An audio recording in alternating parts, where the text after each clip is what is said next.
ಬೇಕೇ ಬೇಕು, ಬೇಕೇ ಬೇಕು. ಎಲ್ಲಿ ಗಂಟ ಹೋರಾಟ, ಎಲ್ಲಿ ಗಂಟ ಹೋರಾಟ, ಅದಕ್ಕಾಗಿ ವಿರೋಧಿ ಇಡಿ ಅಧಿಕಾರಿಗಳಿಗೆ, ದಲಿತ ವಿರೋಧಿ ಇಡಿ ಅಧಿಕಾರಿಗಳಿಗೆ, ವಿರೋಧಿಗಳಿಗೆ, ಪರಮೇಶ್ವರ್ ವಿರೋಧಿಗಳಿಗೆ, ಪರಮೇಶ್ವರ್ ವಿರೋಧಿಗಳಿಗೆ, ದಲಿತ ನಾಯಕ ಪರಮೇಶ್ವರ್ ವಿರೋಧಿಗಳಿಗೆ ಬೇಕು, ಬೇಕು, ಬೇಕೇ ಬೇಕು, ಬೇಕು, ಬೇಕೇ ಬೇಕು. ಎಲ್ಲಿ ಗಂಟ ಹೋರಾಟ, ಎಲ್ಲಿ ಗಂಟ ಹೋರಾಟ, ಅದಕ್ಕಾಗಿ ಹೋರಾಟ. ಏನೇ ಬರಲಿ, ಏನೇ ಬರಲಿ, ಕಾಂಗ್ರೆಸ್ ಪಾರ್ಟಿಗೆ,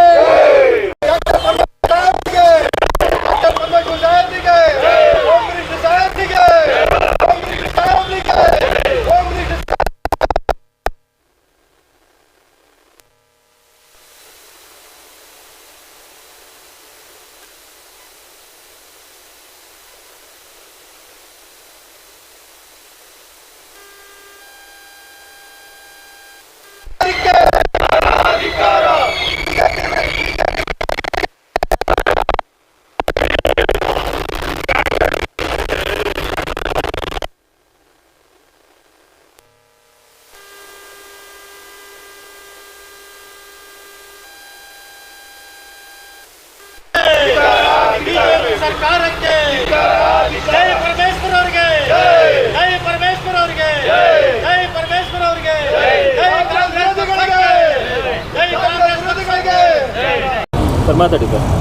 ಜಿ ಪರಮೇಶ್ವರ್ ಅವರು ದಲಿತ ನಾಯಕರಾಗಿದ್ದಾರೆ.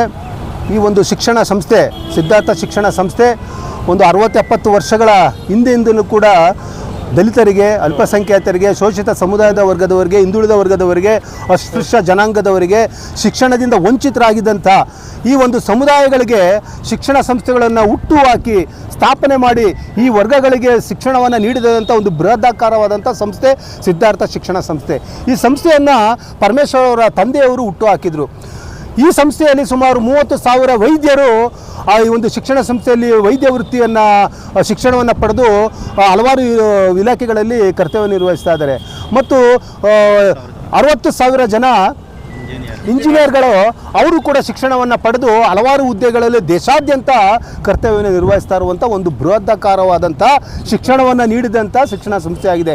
ಈ ಒಂದು ಶಿಕ್ಷಣ ಸಂಸ್ಥೆಯ ಮೇಲೆ BJP ಸರ್ಕಾರ ಕೆಂಗಣ್ಣನ್ನು ಬೀರಿದ್ದು ಈ ಶಿಕ್ಷಣ ಸಂಸ್ಥೆ ದಲಿತರಿಗೆ, ಅಲ್ಪಸಂಖ್ಯಾತರಿಗೆ, ಹಿಂದುಳಿದ ವರ್ಗದವರಿಗೆ ಶಿಕ್ಷಣವನ್ನು ನೀಡುವ ಮುಖಾಂತರ ಈ ದೇಶದಲ್ಲಿ ಅವರು ಒಂದು ಉತ್ತಮ ಪ್ರಜೆಯನ್ನಾಗಿ ಉತ್ತಮ ರೂಪುಗೊಂಡು ಅವರು ಹಲವಾರು ಹುದ್ದೆಗಳಲ್ಲಿ ಇಂಜಿನಿಯರ್, ಡಾಕ್ಟರು ಮತ್ತು ಮಿಲಿಟರಿನಲ್ಲಿ ದೇಶ ಸೇವೆ ಮಾಡ್ತಾ ಇರುವಂಥ ಈ ಜನಾಂಗವನ್ನು ಶಿಕ್ಷಣದಿಂದ ಅಳಿಸಿ ಹಾಕಿ, ಮಟ್ಟ ಹಾಕಿ, ಅವರು ಹಿಂದೆ 100 ವರ್ಷಗಳ ಹಿಂದೆ ಹೇಗೆ ಮನುವಾದಿಗಳು ದಲಿತರಿಗೆ, ಶೂದ್ರರಿಗೆ ಶಿಕ್ಷಣ ಕೊಡಬಾರದು ಅನ್ನೋ ಒಂದು ಹುನ್ನಾರವನ್ನು ನಡೆಸಿ ಈ ಶಿಕ್ಷಣ ಸಂಸ್ಥೆ ಮೇಲೆ ಇಲ್ಲ ಸಲ್ಲದ ಆರೋಪವನ್ನು ಮಾಡ್ತಾ ಇದ್ದಾರೆ.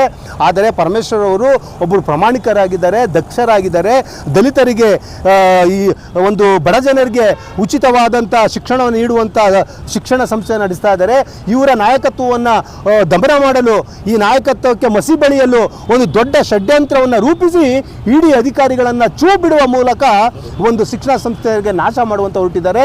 ನೋಡಿ, ನಿನ್ನೆ ಸುಪ್ರೀಂ ಕೋರ್ಟ್ನಲ್ಲಿ ಒಂದು ಆದೇಶವನ್ನು ಮಾಡಿದರೆ ಘನತೆಯತ್ತ ನ್ಯಾಯಮೂರ್ತಿಗಳು, ಈ ಇಡಿ ಅಧಿಕಾರಿಗಳು ಒಂದು ರಾಜಕೀಯ ಷಡ್ಯಂತ್ರಕ್ಕಾಗಿ ದುರುಪಯೋಗ ಪಡಿಸ್ಕೊಳ್ತಾ ಇದ್ದಾರೆ ಇಡಿ ಸಂಸ್ಥೆಗಳನ್ನು. ಈ ಇಡಿ ಸಂಸ್ಥೆಗಳು ಸಂವಿಧಾನ ಚೌಕಟ್ಟನ್ನು ಮೀರಿ ಕರ್ತವ್ಯ ನಿರ್ವಹಿಸ್ತಾ ಇದ್ದಾರೆ. ಇದು ಸಂವಿಧಾನ ವಿರೋಧಿಯಾದಂಥ ನೀತಿಯಾಗಿದೆ ಅಂತ ಹೇಳಿ ಚೀಮಾರಿ ಹಾಕಿದ್ದಾರೆ. ಅಂದರೆ ಸುಪ್ರೀಂ ಕೋರ್ಟೇ ಚೀಮಾರಿ ಹಾಕಿದೆ ಈ ಇಡಿ ಸಂಸ್ಥೆಗಳ ವಿರುದ್ಧ. ಅಂದರೆ ಈ BJPಯವರು, ಪ್ರಧಾನಮಂತ್ರಿ ನರೇಂದ್ರ ಮೋದಿಯವರು ಮತ್ತು ಅಮಿತ್ ಶಾ ಅವರು ಕರ್ನಾಟಕ ರಾಜಕಾರಣಿಯ ಯಾರು ಕಾಂಗ್ರೆಸ್ ಪಕ್ಷದಲ್ಲಿ ಪ್ರಬಲವಾದಂಥ ನಾಯಕತ್ವವನ್ನು ಹೊಂದಿದ್ದಾರೆ ಅವ್ರನ್ನೆಲ್ಲರೂ ಕೂಡ ಮಟ್ಟ ಹಾಕಲು, ಅವ್ರನ್ನ ಮುಗಿಸಲು ರಾಜಕೀಯವಾಗಿ ಒಂದು ದೊಡ್ಡ ಷಡ್ಯಂತ್ರ ಮಾಡ್ತಾ ಇದ್ದಾರೆ. ಇದನ್ನು ಖಂಡಿಸಿ ಈ ದಿನ ನಾವು ಉಗ್ರವಾದಂಥ ಹೋರಾಟವನ್ನು ಮಾಡ್ತಾ ಇದ್ದೇವೆ. ಮುಂದಿನ ದಿನಗಳಲ್ಲಿ ಕರ್ನಾಟಕದಾದ್ಯಂತ ದಲಿತ ಸಂಘಟನೆಗಳು, ಹಿಂದುಳಿದ ವರ್ಗ ಸಂಘಟನೆಗಳು, ಅಂಬೇಡ್ಕರ್ ಸಂಘಟನೆಗಳು, ಅಲ್ಪಸಂಖ್ಯಾತರ ಸಂಘಟನೆಗಳು ಉಗ್ರವಾದ ಹೋರಾಟವನ್ನು ಮಾಡುವ ಮುಖಾಂತರ ನಿಮಗೆ ತಕ್ಕ ಪಾಠವನ್ನು ಕಲಿಸ್ತೇವೆ ಅಂತ ಈ ಸಂದರ್ಭದಲ್ಲಿ ಹೇಳಕ್ಕೆ ಇಚ್ಛಪಡ್ತಾ ಇದ್ದೇವೆ. ಎಸ್ ರಾಜೇಶ್, ದಲಿತ ಮಹಾಸಭಾ ಅಧ್ಯಕ್ಷರು. ಜೈ ಪರಮೇಶ್ವರ್ ಅವ್ರಿಗೆ, ಜೈ ಪರಮೇಶ್ವರ್.